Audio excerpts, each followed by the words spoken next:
Hello there, I'm Big Alias. How's it going? I've just done something. I've been doing something really bad. So I've sort of run out of things to listen to while I'm working. That's sort of like audiobooks and stuff. But I decided to just listen to all of my videos. All of my videos back to back. There are so many. And I would not recommend it. There's a lot of just straight trash on this channel, and now I say all of them, I probably did like 95%. There were a few that I was just like, I'm not touching that. I'm not watching that one. But yeah, I've gone back and you know, I've listened to all of those videos. It's very interesting. You know, it's interesting to see that development and to watch me go from speaking not enough and definitely running out of things to say to speaking far too much and having too much to say and trying to condense that into you know, into a short form video. I just wasn't able to do it.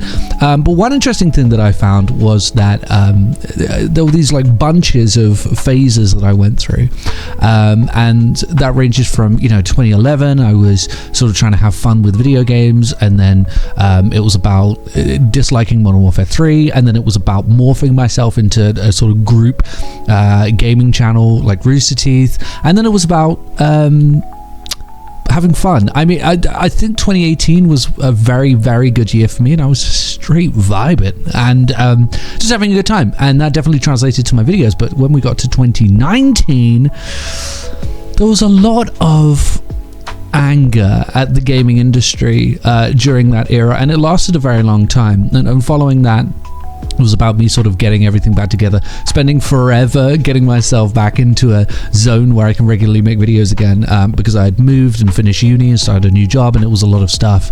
But yeah, in that 2019 little bracket, there was a lot of anger towards the gaming industry, and there are a couple of reasons why I sort of I do talk about that now, but I don't talk about it as much as I did. And firstly, it's because I did find that I was repeating myself a lot. There was a lot of repetition in what I was saying, and there's only a certain number of times you can complain about microtransactions, especially when nothing's happening, you know, nothing is changing. It becomes very frustrating to talk about this type of thing. And the second reason is something that I want to explore in this video, because I want to go over the notion of analyzing how gaming has changed from then to now, because it doesn't feel like a long time span for me, but it was 6 years ago that games like Anthem came out, and you know, those were the real driving force behind 6 freaking years. Those were the real driving force behind, you know, videos like that. And do I think gaming has got better? Is that why I've stopped making these videos? Because I just don't care anymore?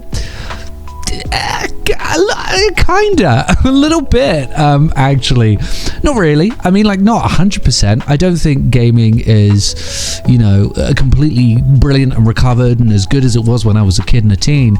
But I do think that my perspective has changed, and I do think that the industry has changed. And the problem is, I still see a lot of videos saying that, like, this is the worst era, and look at this game compared to this game that was made 5 or 6 years ago. And it's like, yeah, but we were complaining about that game being made 5 or 6 years ago and comparing it to a game made 5 or 6 years prior to that, you know, back in the day. This is what we did. It's very cyclical. It's tremendously cyclical, you know, all of these complaints and nostalgia as a whole, which I think is fueling a lot of this, and being able to separate the two can be quite difficult.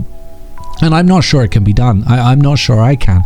I certainly think I said a lot of nostalgic things back in the day, and a lot of like not very democratic things, you know, just very like objective, I'm correct and this was the best era, you know, and all of that stuff, when in reality I think a lot of it was, you know, rose tinted glasses, nostalgia and stuff like that. But I do think 2019 and 2018, that era as a whole, was a fucking mess. I think it was very, very bad, and actually, you just don't know how well you have it. It is a bit better than it used to be at the moment. And I think the big thing is now, as the industry has developed, is that there's a line straight down the middle in terms of philosophies regarding game design, in that on one side we have games that are designed purely and intentionally and 100% as money-making machines in a very dynamic and continuous way. So this game will continue to make money, and this is how we're going to do it. And on the other side, we have something that didn't really exist back then, which is games that are just made via the old mentality of just, let's make a great game and hope that we make enough of sales and that people buy into it because they think it's a great game.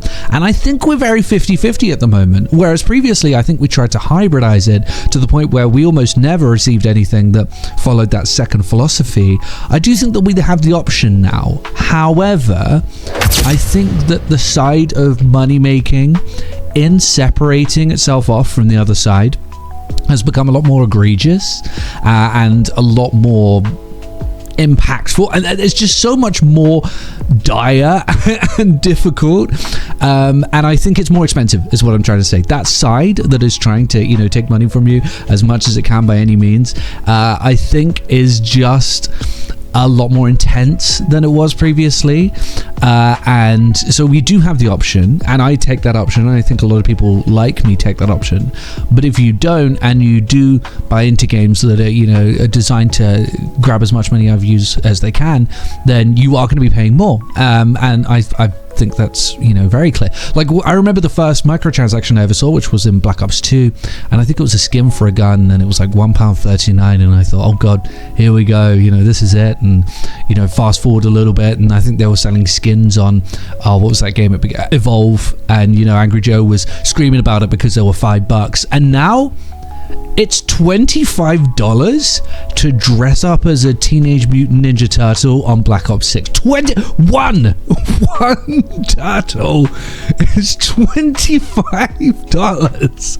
£25 because it just doesn't work in the way it should. But yeah, it's so expensive now. It is so expensive now. We're in this era of like, oh, there's a gun skin, but it's a rare skin, and so it's $70 or all of this crazy stuff.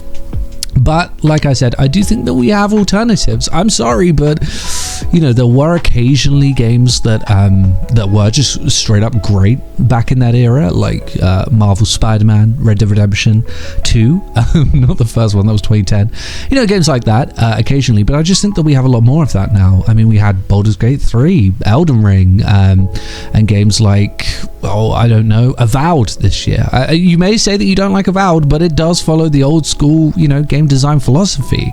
There are a lot of games that come out that are, not AAA games that just utilize creating something new and finding new ways for fun. I reviewed a game last year. It was called, I think, Neon White, and that was a very unique game and a very unique take on FPSs, and it was a AA, if not indie game, and it was tremendous, and it was tremendously successful. Right now we have a co-op game, what is it, Split Fiction I think it's called, that's doing tremendously well just because it's good. The same goes for Monster Hunter, this new Monster Hunter game, single player.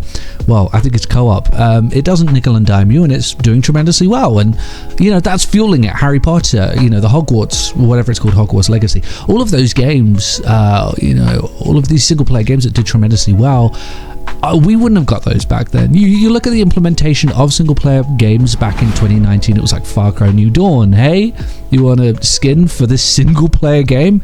You got to pay for it. Oh yeah, you want to upgrade it? You want to level up? You could buy leveling up in Assassin's Creed back then. I just don't think it's as crazy as it was back then, because now we have the option for that old school style of gaming, and I feel as though I have a constant stream of games that aren't affected by that sort of thing that I can jump into and play. For example, right now I'm playing F1 24, and I've just downloaded this cool FPS, and I haven't played it before, and I'm looking forward to knowing what it's like. I think it has the word malice in it. There are lots of options now. Do I think that it's partly fueled by Game Pass? Maybe. I think a lot of studios are willing to take a risk on games a little bit more now because they can just sell it to Microsoft on Game Pass if all does go tits up. So it's not that big a deal. So I do think that they are willing to take more risks, which is a good thing. You know, ultimately, unfortunately, when it becomes a more closed-off system and Game Pass and whatever the PlayStation alternative is do tremendously well and become, you know, the leading force behind all of these games, I think that's going to become problematic. But at the moment, we are in a bit of a sweet spot where it's like, well, look, if it doesn't work out, we'll just sell it to Microsoft, you know, or sell it to Sony. So it works that way, and I do think that there are plenty of options for great gaming, and I think there have been some absolutely tremendous games recently. Old school games like Warhammer 40k Space Marine 2. What an excellent game that was. And, you know, challenging games and beautiful games like Elden Ring and, you know, Baldur's Gate and that one where you play as a monkey, you know, all of these games. It's great. I think the selection is crazy too. You can pretty much get a game for anyone, for any reason. And let's be real, they're keeping that horrible, egregious, you know, nickel and dimey stuff to the free-to-play games. And so it's kind of sectioned off there.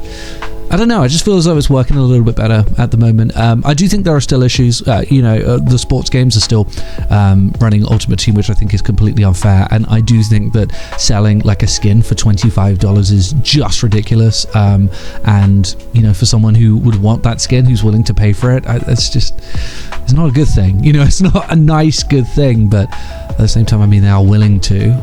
It's a bit of a moral quandary because they want it and they're willing to pay, but at the same time, it shouldn't really be perpetuated. But that's a story or conversation for another day.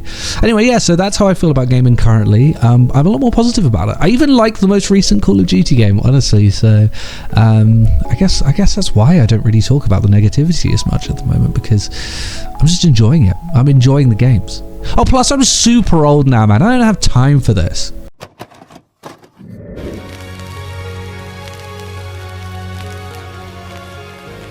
PlayStation is only $149, and you can also get leading titles.